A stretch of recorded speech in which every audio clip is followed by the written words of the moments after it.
মই মনতে সিদ্ধান্ত লৈছো যে আমি অকণমানকৈ কাম কৰি বিচ্ছিন্ন অংশসমূহক সংযোজিত কৰি এই ৰিভাৰ ফ্ৰণ্ট কামাখ্যা মন্দিৰ নীলাচল পাহাৰ পৰ্যন্ত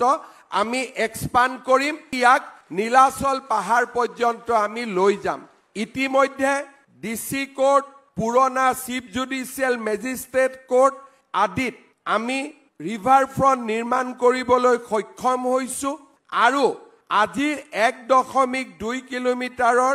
এই ৰিভাৰ ফ্ৰণ্ট নিৰ্মাণে আমাৰ ৰিভাৰ ফ্ৰণ্ট প্ৰজেক্টক এটা নতুন গতি দিবলৈ সক্ষম হৈছে গুৱাহাটী মহানগৰীৰ উন্নয়নৰ বাবে আমি হাতত লোৱা প্ৰচেষ্টাসমূহ আজি চকুত পৰা ধৰণে ৰাইজৰ সন্মুখলৈ আহিবলৈ সক্ষম হৈছে কোনোবা মাকে যদি সন্তানক লগত লৈ আহে এই উদ্যানখন দেখুৱাবলৈ আহে কোনেও ইয়াত 1 টকা নলব কাৰণ আমি কোনেও টকাৰ কাৰণে এক পাৰ্ক বনোৱা নাই আমি এই পাৰ্ক গুৱাহাটীবাসী ৰাইজৰ কাৰণে বনাইছো দ্বিতীয়তে ৰাতিপুৱা সময়ত যেতিয়া